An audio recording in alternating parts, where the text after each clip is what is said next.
사람은 살면서 누구나 고통을 당합니다. 때로는 하나님이 너무 멀리 계신 것이 아닌가 의심이 들 만큼 고통당할 때가 있습니다. 어떤 고통은 과연 하나님이 정의로우신가 되묻지 않을 수 없게 만듭니다. 우리는 이 고통의 문제를 어떻게 해결해야 할까요? 욥기의 구조와 내용. 욥기는 세 부분으로 나눌 수 있습니다. 머릿말, 대화 부분, 맺은 말. 욥기의 첫 번째 부분은 욥기의 배경을 설명합니다. 욥은 우스 지역의 사람으로서 온전하고 정직하여 하나님을 경외하며 악에서 떠난 사람입니다. 하루는 사탄이 욥이 까닭없이 하나님을 경외하지 않는다며 그의 모든 소유에 손대는 것을 하나님께 허락받습니다. 욥은 네 번의 재앙으로 자신의 모든 소유와 더불어 자식들까지 잃지만 주시니도 거두시니도 여호와시다 라 고백하며 하나님을 원망하지 않습니다. 또다시 사탄은 욥이 뼈와 살이 상하게 되면 하나님을 저주할 것이라며 욥의 목숨은 건드리지 않고 그를 치는 것을 하나님께 허락받습니다. 욥은 온 몸에 종기가 나 질그릇 조각으로 몸을 긁어야 할 정도였지만 하나님께 복을 받으니 화도 받지 않겠냐며 입술로 범죄하지 않습니다. 그때 욥의 친구 세 사람 엘리바스와 빌닷과 소발이 찾아와 욥을 위로합니다. 욥기의 두 번째 부분은 욥과 그의 친구들의 대화 부분입니다. 먼저 욥의 독백, 비탄으로 대화가 시작됩니다. 세 친구와 욥은 저마다 하나님에 대해 그리고 욥의 고통에 대해 말합니다. 이 대화는 시작처럼 욥의 독백으로 마무리되고 엘리오라는 젊은 청년이 욥과 세 친구에게 말합니다. 이후 하나님께서 친히 말씀하시고 욥이 대답합니다. 첫 번째 대화에서 엘리바스는 사람은 뿌린 대로 거두는 법이며 욥이 피조물의 연약함 때문에 고통당한다고 하나님을 찾아 의탁하고 그의 징계를 가볍게 여기지 말라 충고합니다. 욥은 자기가 죄를 지었기에 징계를 받아 고통당하는 것이 아니라 하나님께서 자기를 멸하기로 작정하셨기 때문에 고통당한다 말하며 자신을 동정하지 않는 친구들에게 실망합니다. 빌닷은 욥의 말을 지적하며 인과응보의 원칙에 따라 욥이 죄를 지었기에 벌을 받는 것이라 생각하며 욥이 하나님을 의지해야 시작은 미약해도 후에 창대하게 될 것이라 말합니다. 욥은 자신이 의로움을 주장하고 하나님께서 온전한 자도 멸망시키심을, 하나님께서 악한 자로 세상을 지배하게 하심을 말합니다.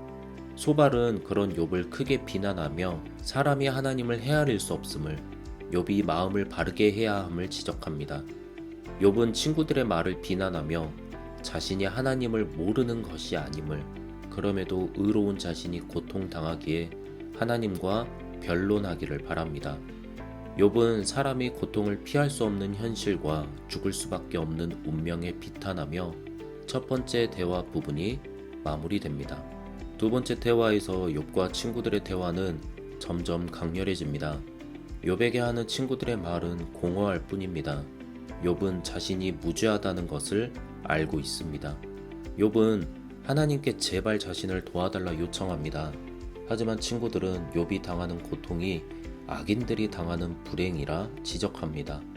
욥은 의인이 아니라 악인이 생존하고 장수하며 강해진다 비꼬면서 자신이 의인임을 계속해서 주장합니다. 세 번째 대화에서는 엘리바스가 욥이 큰 죄를 지었기에 벌을 받는다 말하며 회개하라 촉구합니다. 욥은 다시 한번 자신의 의로움을 주장하고 자신이 만약 재판을 받는다면 하나님께서 자신을 의롭다 해주실 것이나 하나님을 어디에서도 찾지 못한다 한탄합니다. 욥은 지혜를 찬양하며 하나님을 경외하는 태도야말로 참된 지혜임을 말합니다.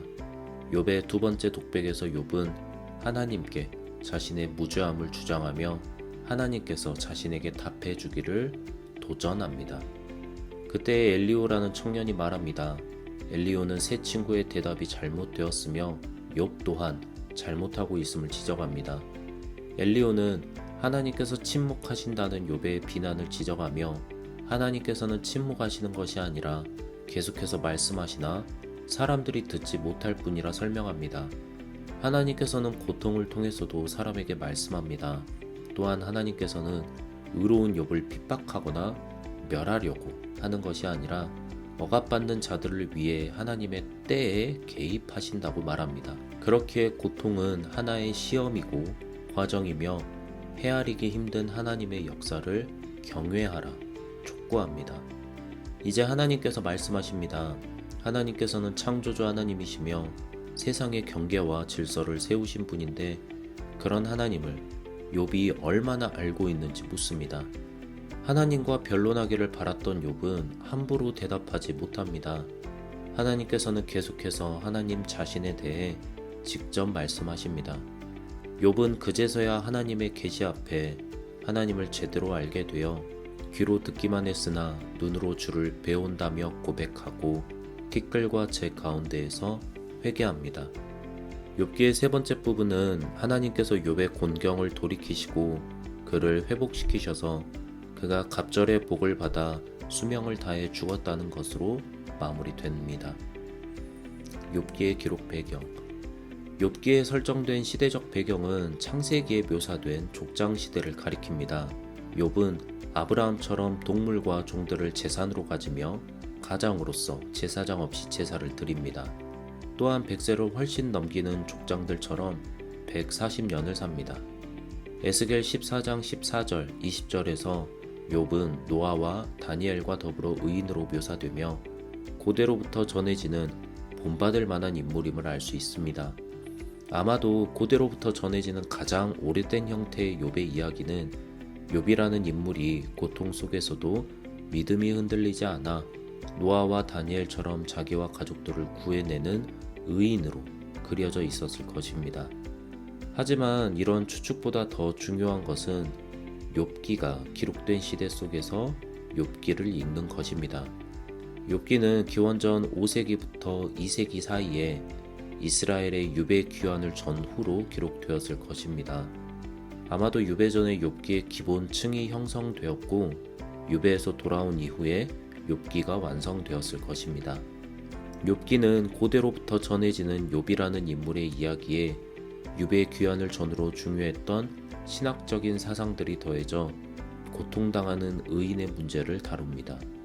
사실 구약 성경뿐만 아니라 고통당하는 의인이라는 주제는 고대 근동의 고대 이스라엘 주변 세계에 공통된 주제였습니다. 수메르 욥기에서 고통은 인간 본성에 속한 것이며 모든 사람이 죄인임을 지적하고 바빌론 욥기에서 주인공은 신이 자기를 버렸으나 결국 신에 의해 공경에서 구원된다는 이야기를 바빌론 신정론이란 세상의 악과 고통에 대해 신은 과연 정의롭다 할 수 있는지를 묻는 것입니다. 에서는 고통받는 한 의인이 세상의 불의를 한탄하고 그의 친구는 헤아릴 수 없는 신의 뜻에 따른 세상 질서에 집중해 겸손히 신을 의지하라 촉구하는 내용이 나옵니다. 이렇듯 고대 이스라엘 주변 세계에서 고통의 문제는 공통적으로 다루어지는 중요한 문제였습니다. 의인이 고통당하는 현실은 고대에나 지금에나 동일하게 일어나고 있습니다. 욥기가 기록되던 당시도 마찬가지입니다. 이스라엘이 포로에서 돌아온 다음 공동체를 재건하기 시작했을 때 그 땅의 지주들의 딸과 결혼한 사람들은 많은 부요함을 누렸습니다. 에스라와 느헤미야의 노력에도 불구하고 결혼을 물리지 않았던 사람들은 그 땅을 기반으로 소장농에게 땅을 빌려주고 많은 곡식을 거두어 갔습니다. 가난한 사람들은 먹고 살기 위해 고리대금의 빚을 질 수밖에 없었고 고리대금의 막대한 이자를 갚지 못해 자기 가족과 자기 자신까지 팔아야 했습니다. 이런 상황 속에서 욥기가 묘사하는 의인의 이미지는 매우 구체적으로 이해할 수 있습니다. 의인은 자신의 존귀한 사회적 지위를 선하게 사용해 악인의 공격을 받던 가난한 자들을 구제하는 사람들입니다. 그렇게 그들은 빈궁한 자의 아버지라 불렸습니다.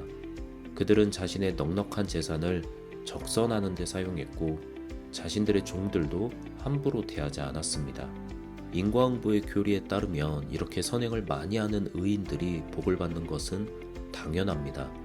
그럼에도 불구하고 이 의인들 중 그렇지 않은 사람들도 있었습니다.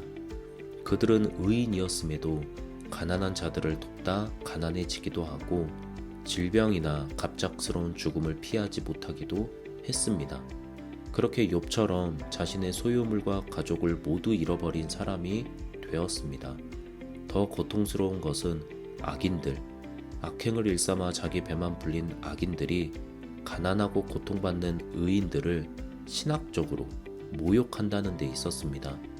악인들은 자신들이 부유하고 건강한 것은 다 하나님께서 자신의 선행에 복을 내려주시는 것이라 말하며 편협한 인과응보의 교리를 내세워 의인들을 모욕했습니다. 욥과 같았던 의인들은 욥처럼 하나님이 어디 계시는지 묻지 않을 수 없었습니다. 욥기는 바로 이런 사람들, 고통당하는 의인을 위한 책입니다. 욥기의 주제, 고통의 문제. 개인적으로 고통에는 두 가지 종류의 고통이 있다 생각합니다.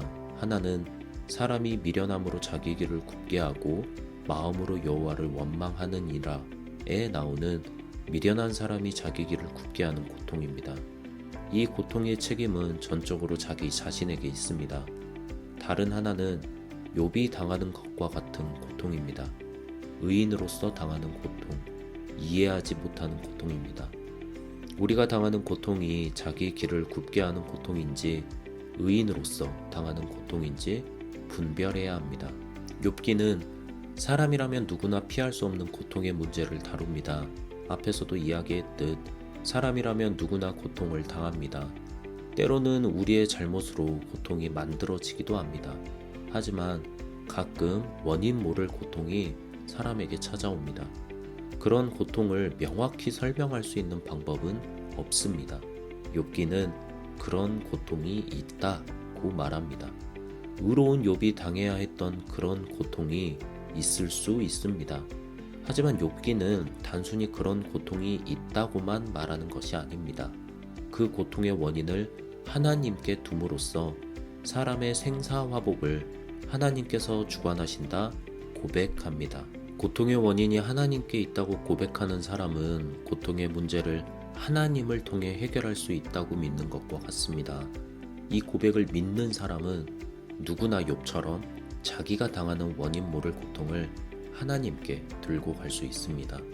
마치 시편에 나오는 비탄시처럼 하나님께 자기의 고통을 아뢰할 수 있습니다. 그리고 거기서 하나님을 만날 수 있습니다. 욥기는 고통의 원인과 목적을 말해줍니다. 하지만 그 어떠한 신학적인 지식으로도 인간이 당하는 고통을 온전히 다 설명할 수 없습니다. 그리고 이러한 신학적 지식이 고통당하는 욥을 위로하거나 변화시키지 못합니다. 욥을 위로하고 변하게 하시는 분은 하나님이십니다. 욥기는 고통의 원인과 목적을 밝히는 방식으로 고통을 다룰 수 없음을, 고통당하는 사람을 위로하고 변화시키지 못함을 말합니다. 욥기가 말하는 고통의 문제를 해결하는 방식은 고통당하는 사람이 고통에서, 고통당하는 자기 자신에서 눈을 들어 하나님을 보고 하나님의 말씀을 듣는 방식으로 해결됩니다. 하나님에 대하여. 욥과 세 친구들은 하나님에 대해 잘 알고 있습니다.